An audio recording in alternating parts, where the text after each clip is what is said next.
Hello, vinyl lovers. This is fellow record enthusiast Jeff Babko, also a pianist in my spare time. Professionally, believe it or not. I play on tons of movie soundtracks, Encanto, Frozen 2, Tenet, Superbad, 40-Year-Old Virgin. I'm on a bunch of records you might know. James Taylor, Sheryl Crow. I'm the pianist with Steve Martin and Martin Short if you've seen us in the theater on Netflix. But today, I'm talking about our new duo record on my little record label, Tudor Tones Records. It's called The Libretto Show, with myself on piano and David Pilch on bass. Well, as a fellow vinyl lover like yourselves, why don't you use discount code EMERGENCY? Got that? Emergency. Get it? Because of the podcast? On TudorTonesRecords.com. That's TUDOR Tonesrecords.com. To get 20% off the Libretto Show on 180-gram vinyl, mastered at the bakery with myself, the great David Pilch on bass, live at Libretto in Paso Robles on one of the greatest 9-foot Steinways you will ever hear and I will ever play. Available at TudorTonesRecords.com. SOS, vinyl emergency. SOS, it's vinyl emergency. SOS, vinyl emergency.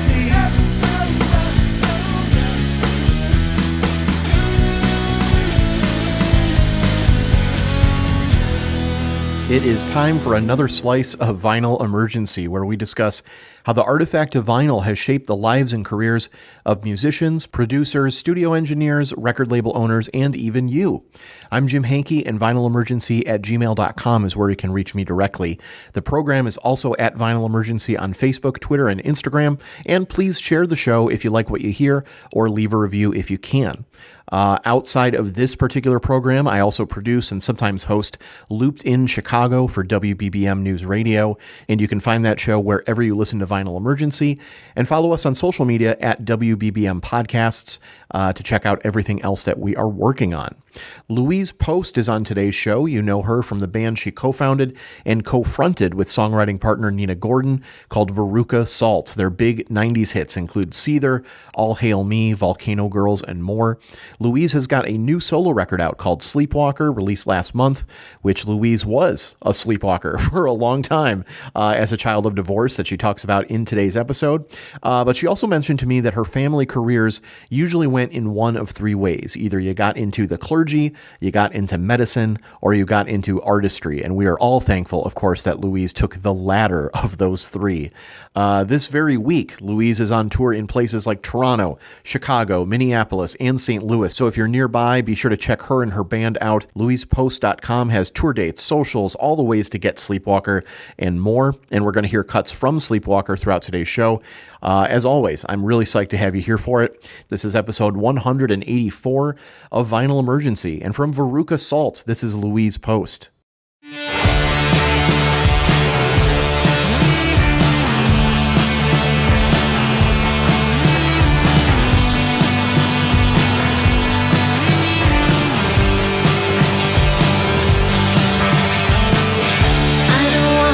The dog inside while you watch the grass and we pass the time. That's how it is. It's how we live. That's the way we live. The way we live. You know, going back to childhood, before you really delved into music and made it a career, what are some things that come to mind if you think about like records when you were a kid? Abbey Road. By a certain band called the Beatles, Rumors by a certain band called Fleetwood Mac. Yeah, these are all up and comers. These are all like they're going to be. They never really got their due. They just sort of stayed in obscurity, faded away. Heart, Dreamboat Annie. Ooh, that's one I don't hear quite so often. That's awesome. I obsessively looked at their photos, and it was a very dreamy album cover in the first place. Same with all these album covers. I just stared and examined as I listened and read the lyrics. And I guess it was like, it was just a getaway, and it was heaven. I mean, I just loved it so much. David Bowie Changes One, which I think actually maybe didn't exist later. They might have combined the two or something, but that's what I had. And I had, I didn't know that was sort of a greatest hits compilation. To me, that was just definitive David Bowie. I heard Golden Years on the radio, and I was like, I have to have this record. Of course, it's magnificent. Ringo Starr solo album. I can't remember if it had a name or if it was just called Ringo Starr, but it had this amazing illustration booklet that went along with it. And the album art was so cool. It was all an illustration. And it was all very sing-alongable. I mean, he wrote songs that were like that. And it was wonderful. I love that record so much. I love the booklet and stayed with me. And I was obsessed with the musicals Hair and Godspell. And so, God, those records are like, I think I still have them and they're just like falling apart and crusty, you know. But I mean, they got played so much. For my 9th birthday, a boy I had a sort of a crush on, he was in my group of friends. We called it a gang, but we were very tame. We misbehaved, but we were, relatively speaking, pretty well behaved. But he got me the album Bread, Baby, I'm Want You. But he didn't get it for me. He gave me his copy, so it had his name on it, which is the best, really, in hindsight, because I still have that record, and it says Tommy Inman on it.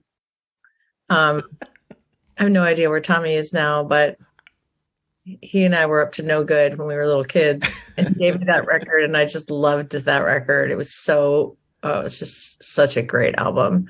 I was gonna ask you, I mean, could you imagine if I'm Tommy, if I could, and you guys were obviously about the same age or whatever, like, I mean, what if he knew, that you were in Veruca Salt all this time and, whatever, and you just suddenly reached out just with a picture like, hey dude, still, do you want your record back?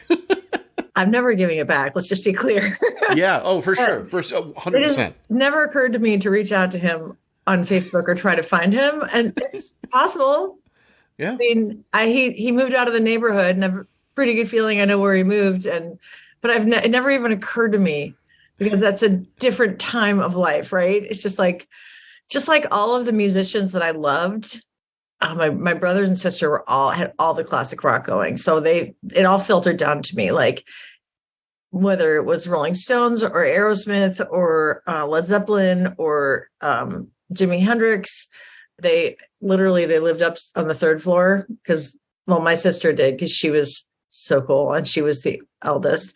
And she had this really cool bedroom where she and all her friends, she's an artist, and they would all write all over the walls. It was covered in graffiti, and she had this big, thick orange shag carpet.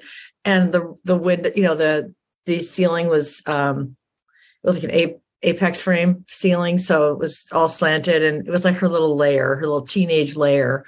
And I was 9 years younger, like worshiping my big sister. And my big brother, they would have parties up in the attic. And speaking of that, they also had toys in the attic, the Aerosmith album. Boom. I just listened to all the music they listened to. And occasionally I would get a record from them, and that's how like my music education started, was just having music around me at all times. My dad loved classical and like Cole Porter. My mother liked Joni Mitchell and Carole King and Billy Preston. Those albums like filtered into my world as well. And my sister took me to see the Marshall Tucker Band when I was 8 years old, and tried to get me to wear some straight leg jeans. And I was not happy about it, because she wanted me to look cool with her friends, her teenage friends. And I liked bell bottoms, so I was pretty bummed.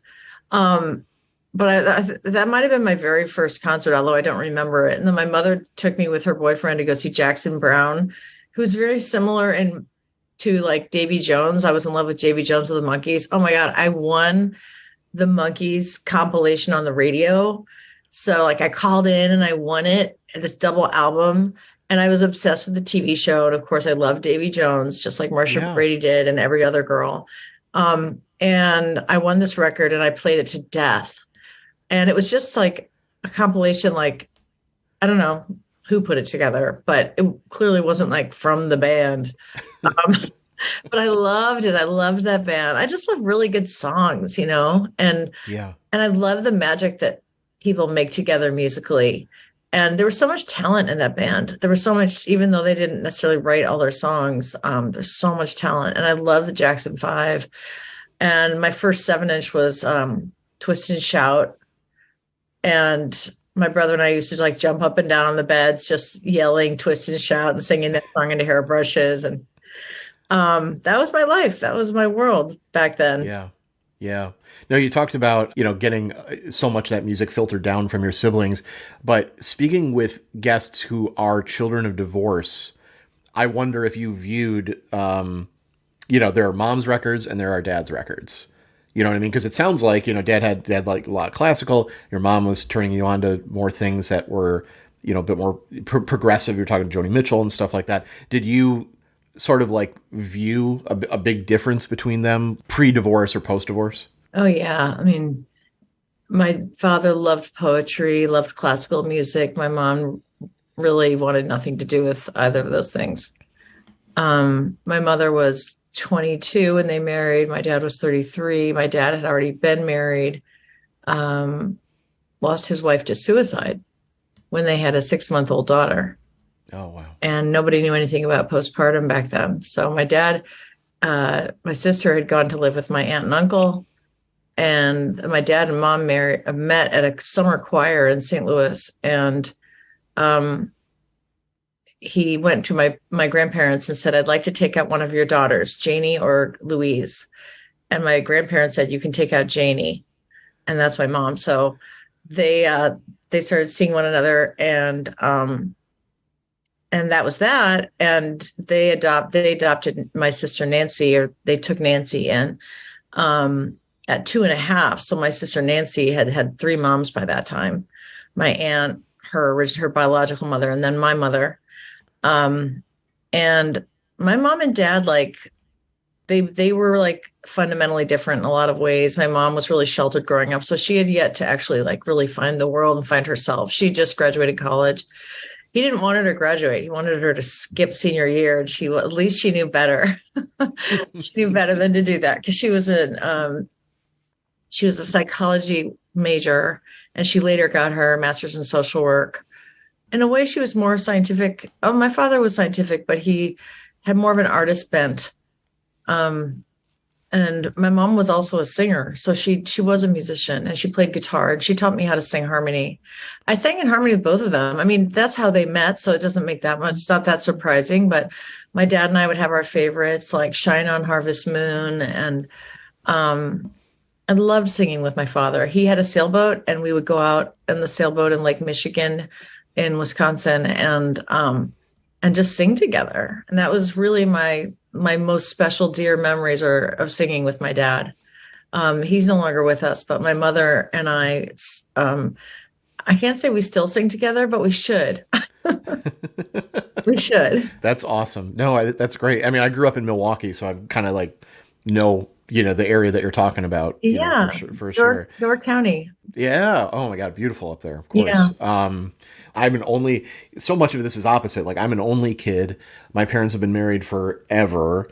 But I'm always curious about like, how we find our lanes of creativity and influence and that sort of stuff. And the couple people like Greg Graffin from Bad Religion was one who talked about like, no. Like, it was when I would go to my dad's, go to my mom's, like, you were treated differently in both houses, but then also you were exposed to different art in different ways in those places. So then you would bring that like, oh, I got to hear this and this and this weekend. Oh, but now I'm here for the week, and I know I'm going to be hearing blah blah blah. So it's interesting. Yeah. Yeah, there are always silver linings and things that cause chaos and trauma even. But in this case for me, it was, well, certainly that I got different musical things. I got Talking Book from my mother, Stevie Wonder's incredible album Talking Book, that is so close to my heart.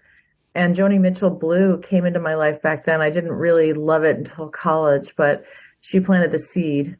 And my father was, again, like more show tunes and classical all the way. So he was never he never liked rock or folk or anything along those lines, really. Although once I started writing, he was always so quick to find the good in it and be interested in what I was writing. And I think my dad was a closet composer. Well, I know he was, because he had symphonies in his head. And that's strangely how I've been feeling lately. Like, they're all in my head. And if I can just get them out fast enough, and get to the studio fast enough and record them fast enough, like I'll have this giant body of work. And the more I work, the more I record, the more I'll, get all the stuff out that's in there. And my dad was a psychoanalyst. His father was like, he said to his three sons, you have to be doctors. You can choose what kind. And my father chose psychoanalysis because it was the most interesting to him. It was the most artistic to him. I mean, one could argue that being a surgeon is incredibly artistic, like any kind of medicine is. But my family comes from clergy, medicine, and artists. And that's really where those are the big three for us. And so my dad chose, I think, for him, what was the most interesting profession in medicine. And yet he was a closet composer. So it kind of pains me that all those melodies didn't get to come out. He would sing me all the parts of the orchestra, like all of the parts of the symphony and the different instruments and what the horns were doing, what the violins were doing, and the cellos, and it drove me crazy that he didn't transpose that. But I did. I got a lot, and I also got some step siblings. That was really nice too. They're my, I just consider them my siblings. There's no step there, but that was a really big bonus in second marriages. And but I think I got a lot of music really from my big brother and sister. And for me, it was a harbor in the storm, a port in the storm, if you will. Music was my getaway. It was my private place. It was something I could call my own. And my parents were really busy having problems, and they didn't necessarily pay a whole lot of attention to the kids and what we were doing. So I had a lot of independence. That's the good part. Possibly I could have been paid a little more attention to, which is probably why I pay so much attention to my kid. But also prize their independence when possible. But I was just loving music, and I always sought out music. I always sought out, and I had so many records. We can move on from age 9 if you like, but I wanted to have a ton of albums and prize my vinyl collection. That's amazing. Yeah, we will absolutely get to that. Just in hearing you talk about this, I'm reminded of, the song Victrola from the first Veruca Salt record. And from those lyrics, it's like an ode to sort of I can almost picture laying on maybe a shag carpet or something in those days, laying on the floor and just kind of being enveloped in the sound of the stereo. Is that kind of where the inspiration for that one sort of came from? Yeah, definitely. It was just about loving my records and just a love song to my record player. Perfect. You're starting to buy your own records. Where are you going to do that? Was there, was it having to take a trip into the city to do that? Were there a small mom and pop place? Were the chain stores? Where were you going to pick up this stuff back then? There were 2 record stores in the Del Mar Loop, U City Loop. They were independent.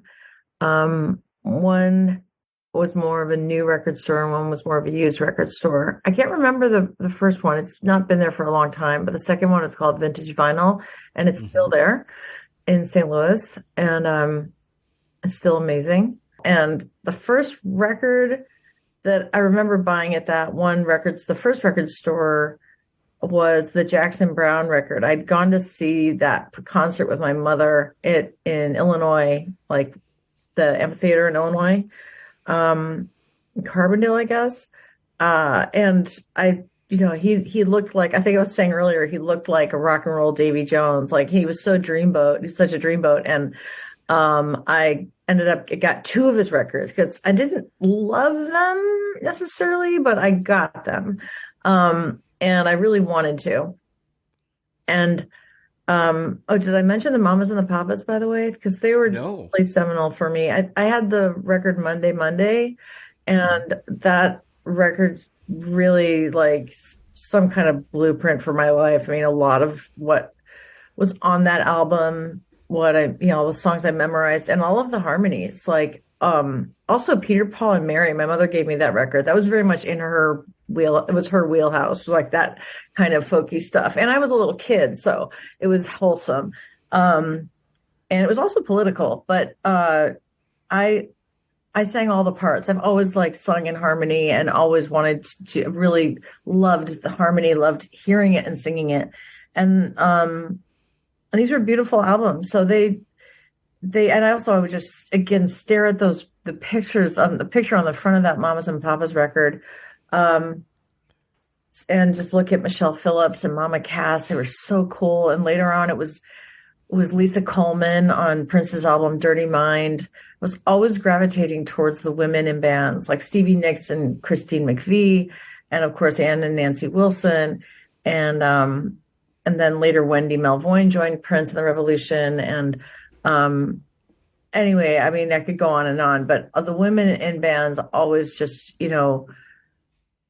transfixed me. And I wanted to do that. Like I knew from an early age, and even with the Beatles, just hearing the magic that four people made together and staring at the Let It Be album. That was also one of my first records, just looking at these four faces and just saying like, oh my God, look, this is what these guys made together. And there's just a magic in that, inherent in working people finding that magic while working with one another. Giving up, hanging up almost all of my vices tonight. Wanna make it back, I wanna make it right. Giving up all of my friends with the bad advice. We're going to take a quick intermission from today's chat and, as usual, let you know all about Flip-Bin, the perfect storage and display option for that stack of records you just brought home, a rotation of wax you're currently spinning, or albums with fantastic artwork that you want to show off proudly near your turntable. Instead of storing your favorite music spine first, Flip-Bin provides a familiar in-store browsing experience without the eyesore of cardboard boxes or milk crates. Take it from me, owning a Flip-Bin is like bringing your local record shop into your own private listening room. Whether you're a veteran record collector or new to the world of vinyl, Flip-Bin has you covered with models made for 7-inch singles as well as every type of LP imaginable. Each Flip-Bin is designed and custom built in Chicago, made from sturdy aluminum and available in a wide range of vibrant powder-coated colors. You may even have seen them championed by such outlets as Vinyl Me Please, The New Yorker, Turntable Kitchen, Vinyl Factory, and Wired Magazine. Flip-Bin has been a big supporter of our podcast for a long time, and they're kind enough to provide 10% off your purchase at flipbin.com just by using our promo code EMERGENCY when checking out. That's flipbin.com with the promo code EMERGENCY to save 10% today. If you want to know more about Flip-Bin, you can revisit episode 15 of our podcast with creators and owners Ben Robertson and Chris Baroner. Plus, you can follow them on Twitter and Instagram at FlipBin2000. And now here's side 2 of today's chat on Vinyl Emergency. I have one of the many presses, I'm blown away that it got pressed so many times, of like the Seether All Hail Me 7-inch, that came out probably shortly, I would say, before American Thighs, right? Yeah, nice. Talk to me about then your music being on vinyl. Like obviously in the 90s, everything's switched over to CD. Only a certain group of genres and bands and stuff were still continuing to do vinyl or whatever. But like you now, experience this music growing up and we're so in love with it. And now Veruca Salt's on vinyl, your voice and songwriting and everything like that. Like, what does that mean to you at that age, like in your 20s? Like, what does that mean? It was a dream come true, and it was mind blowing. And it was really the top of the mountain. Like I felt like I just wanted to make a record just to have the experience, and yes, CDs had come into play for sure. We all had our CD collections, and we're still listening to cassettes and stuff. But I remember when we decided to put out a single, I just couldn't wait to go to the V section at Reckless Records in Chicago and find Veruca Salt and find my record, my 7-inch. Like at that time, I was shocked. I was listening to WNUR, it was Northwestern station in Chicago, and finding new bands on there, finding new music. That's how I discovered Hazel, which was the band that toured with us, opened up for us that year on American Thighs. They had these songs, the song Jilted and the song Truly, and the song Jilted got me to Reckless. I picked that up. I found the Muff single. I bought it just because there were two women on the front. And later we toured with them. So, but I was always in search of new music. I was open to new music. I was excited about hearing new stuff that was good. So I really just wanted to go to Reckless and find my album, like find our 7-inch. That was the most exciting thing I could imagine. And so when we put out Seether, that's what I did. I went to the record store and got it. The album itself, the vinyl, didn't actually come out for another like 6 months. But when it did, of course, it was incredibly exciting. And, you know, I just couldn't believe we were doing this, and creating the artwork for it, pulling together all the images was so fun. And every little thing mattered so much. It still does. Don't get me wrong. Everything mattered, and it still does. But like that first time was like picking the pictures, and I mean, Nina and I would obsess over every little thing, aesthetically speaking, and still do, like torture ourselves over it. But it also, we end up with what we both feel good about, and the whole band ultimately feels good about. And so that was like an exciting thing to put together with our Polaroids. And then when we went gold, the record company gave us a big, you know, framed plaque that said, you know, 𝘓𝘰𝘧𝘪𝘴𝘦, 𝘠𝘰𝘂𝘪𝘴, 𝘠𝑰, gold record, and then like a gold CD. And we're like, what's this? Where's the record? We want a gold record. And so they made them especially for us so that we all got our gold records. That's great. That's fantastic. Was it always going to be that cover? You talk about, you know, finding Polaroids and stuff to put everything into, but or did the label have any different ideas? Were they like, oh, are we going to do this? And... No. The label had nothing to do with it. Wonderful. All they had to do with was their logo. We've always been in control of our art, and taking control. We don't like, I mean, we've been open to, we basically give them what we want to do. And then sometimes an artist it works in tandem with the label, will come back with something. And, you know, there were people at Geffen who, DGC, Outpost, whatever, that would propose art to us. I can't remember exactly who and how it all worked, but there were designs proposed to us and we would sign off on them. We didn't like go from the ground up on every single, but for things like American Thighs, those were Polaroids that Nina had, and the dress that was the meat dress. Oh, well, we didn't have the meat dress on the cover. Sorry. I just got like totally had a snafu there. The dress I was thinking about the meat dress was the dress on the wall, which was the hearts.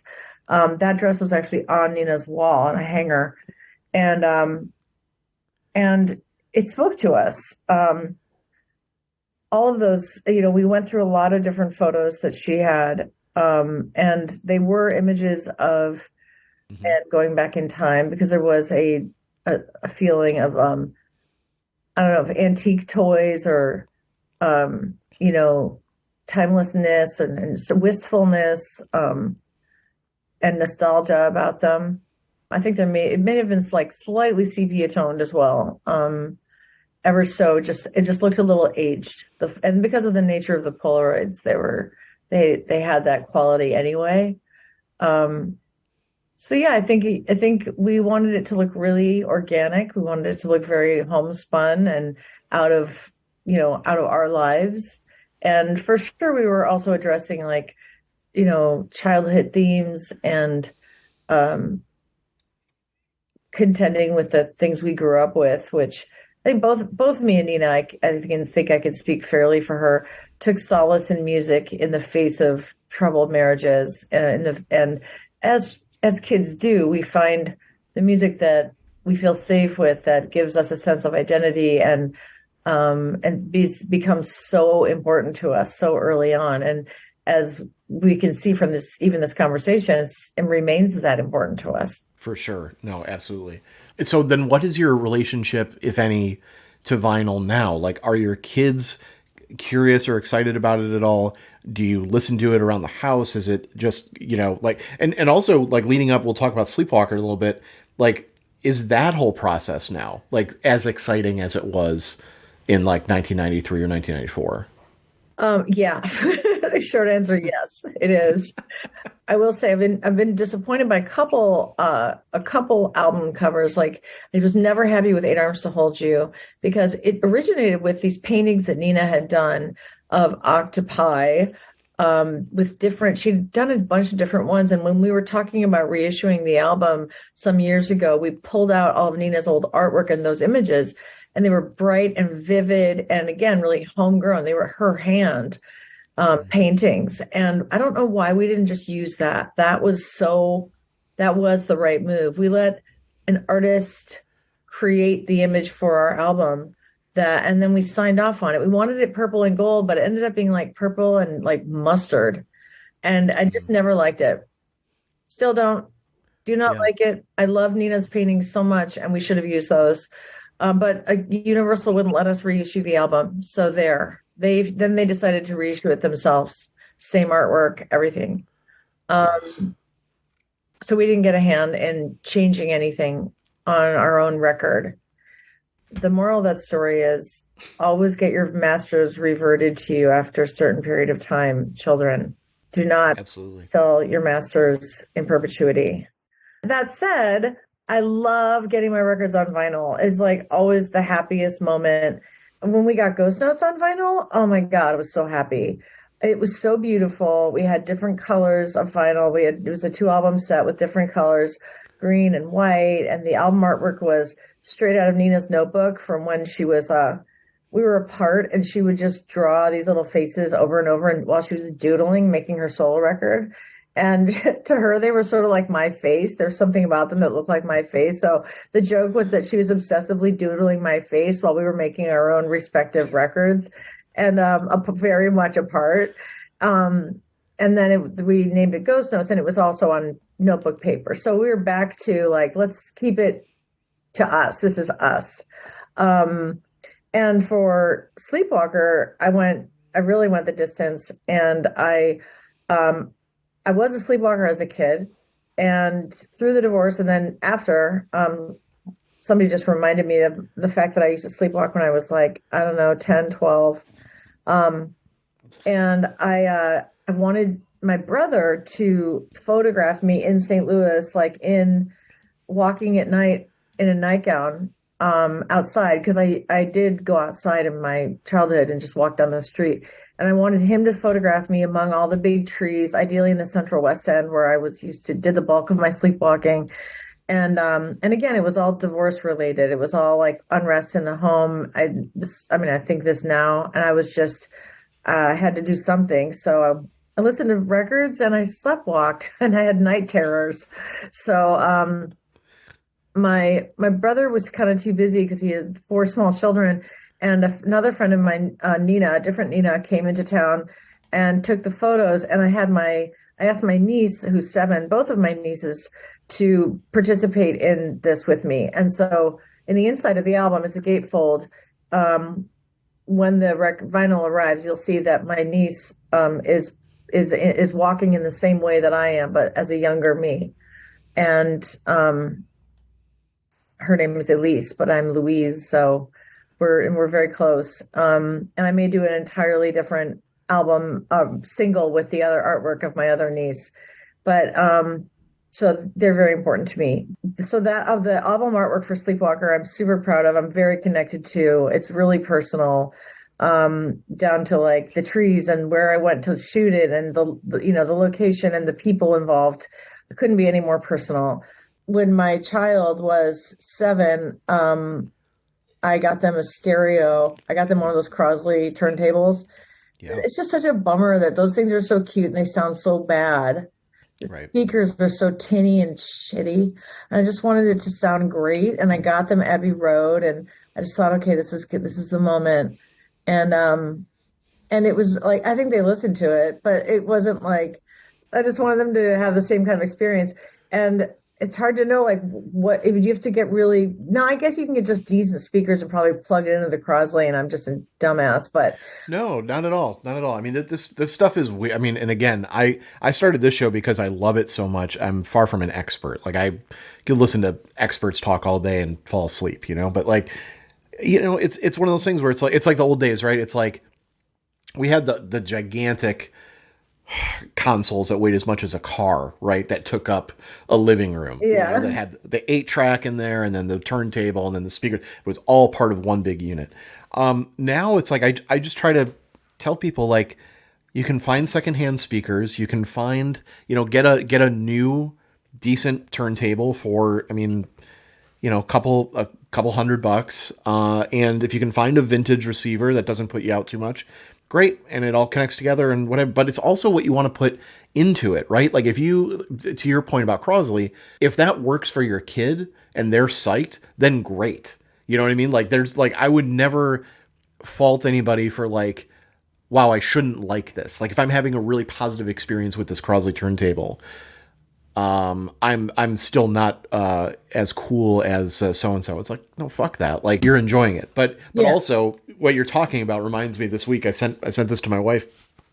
I saw some meme online that was like, one picture is like a parent essentially like putting out a heart and saying, like, here, kid, here is this TV show or movie that meant so much and formed my childhood or whatever. And then the next thing is like a kid like cutting that heart in half and going, this is boring. You know what I mean? So it's like that's the I hear you. That like hits right here, because you set up that moment. Like, this is the moment they're gonna, and it's like, oh, okay. But they will find it or something else on their own. Yeah. But it's hard to step back and go, okay, I got to let you do that. I know, it really is. I think they enjoyed it. I think, they had a bunk bed and it was underneath. It was like there was an elevated bed and underneath it there was a curtain that went around, and they would go in their little fort and play records with their friends. I mean, it served its purpose. Yes. And then because it was pink, it had to go in the closet because they didn't want it. Suddenly pink was out. Oh, okay. But we have a stereo upstairs, and so we get my child records. Well, they're a teenager now, so I'm a teenager, newly minted teenager records, and we all play them upstairs. And especially when my husband's gone, Charlie and I just play everything really loud that we love to hear. But my husband kind of dominates the stereo. It's like mainly his record connection. He sort of he's always listening to music, and I appreciate it, especially because he turns me on to so much new music, and he loves vinyl. Like, he's such a vinyl head, and he just geeks out over the artwork, and he'll come up to me going, can you believe this? Look at this. Like King Gizzard and the Lizard Wizard, like artwork, or just, whatever it is. And so much so that when he just released his album, it's called, the band is the Brontosaur and the record is Reaver. I'm going to have to get you a copy. Ooh, okay. You of all people are going to appreciate this. He went all out for this, and I agreed that he had to do it. There's like an 11-page booklet, 12-page booklet with an image for each song. The album itself is a masterpiece. It's embossed. The logo is incredible. The artist he worked with really got it and got him and got the songs, and it's a beaut. It's really something. And yeah, we take our vinyl seriously in this house. Let me just leave it at that. And we just went to, my kid just turned 13, and we went to Barnes and Noble. So I don't like buying stuff on Amazon. And we didn't go to Amoeba, but we were at the mall. So we went to Barnes and Noble and bought records there because I don't want them to close like Borders did. And we got Taylor Swift's new album and Lana Del Rey's new album because that's what they're into now. And it was awesome. I love this new Taylor Swift record, and I wanted to get all the versions. I'm like, who am I? What's happening to me right now? Like, you're you. That's the thing. I will say, Louise, I think you're you, but like a different of the same version of you that would obsess over records as a kid, but in this day and age. I think if Fleetwood Mac put out 4 different versions of the same thing, you probably would have bought it then too. You're right. I would have. I definitely would have. What do you think Nina has brought out in you over the years as a co-writing partner, being in the band together and everything? And then we all can't know this answer in reverse, but like, are there things you feel you've brought out in her in the same way as a performer, as a writer? I think we always make each other step up and be better. And we always keep each other sort of motivated. And it's not always comfortable, Like she calls me the Paul of the band. So like during Ghost Notes, have to call her and say, "Are you coming in today? You know, I need you here." She had just moved house and she was busy like with all of that. I'm like, "We're making a record. Get your ass to the studio." And apparently I guess the Beatles, like, you know, there's a footage of all the guys sitting around and the phone rings and John's like, "Oh, it's Paul again." So that's my role. I was like, "Everybody get to the studio now." And it always has been. So I'm like the quarterback who Nina calls me the quarterback. So I throw the ball downfield to advance the band.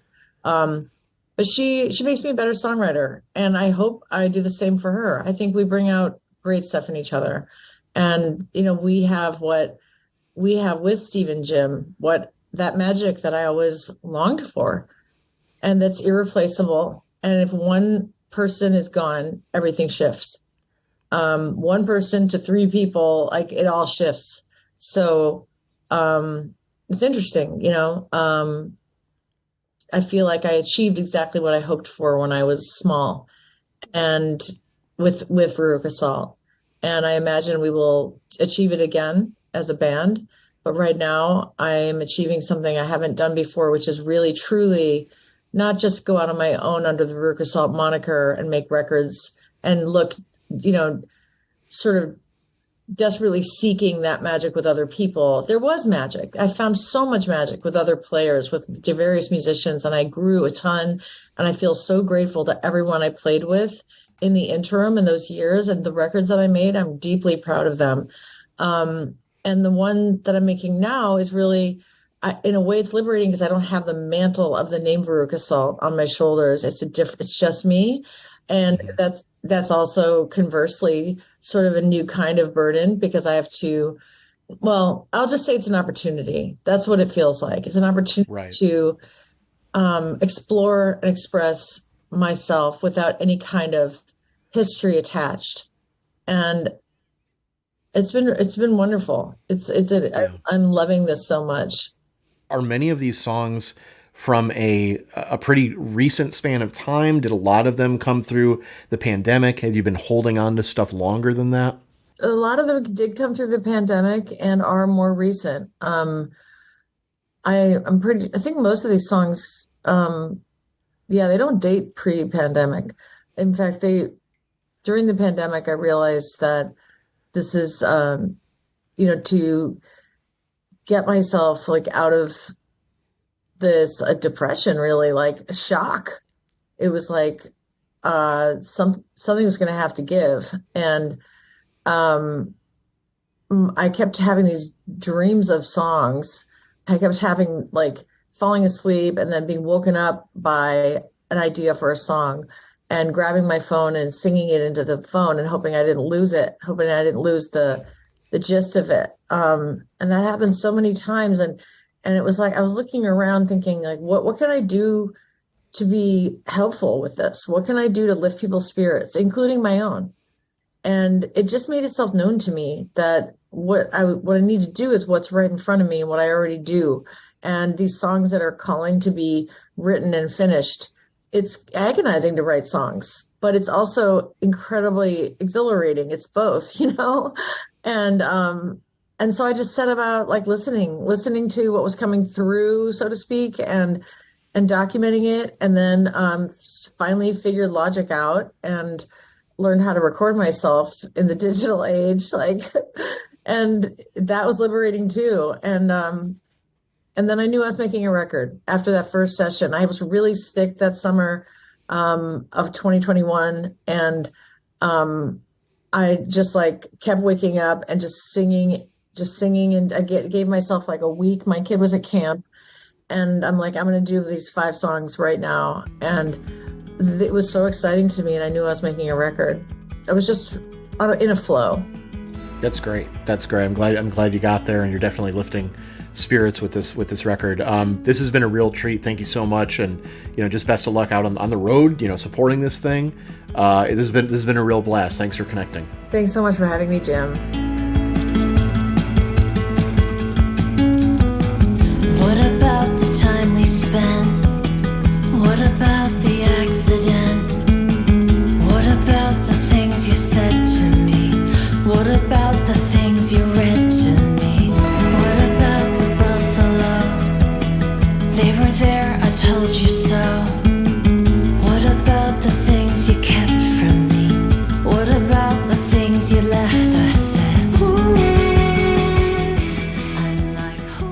Okay, LouisePost.com has tour dates, socials, and more. You can get Sleepwalker, her new solo album, from that URL as well. Or, as always, I encourage you to find it through your local indie record retailer. And we'll say goodbye today with the track 𝘕𝘁 from that LP. VinylEmergency@gmail.com is the best and most direct way to reach the show. You can hit up Vinyl Emergency on Facebook, Twitter, and Instagram. All graphic design for individual episodes that you might see on our social media are by Brett Miotti, and you can find everything he's working on over at BrettAndrewMiotti.com. That's MIOTTI, and our theme song is courtesy of Bob Nana. Check him out at Downwrite, DOWNWRITE.com. That is Vinyl Emergency for another week. I'm Jim 𝘕𝘕, and I look forward to you joining me again next time. See you then.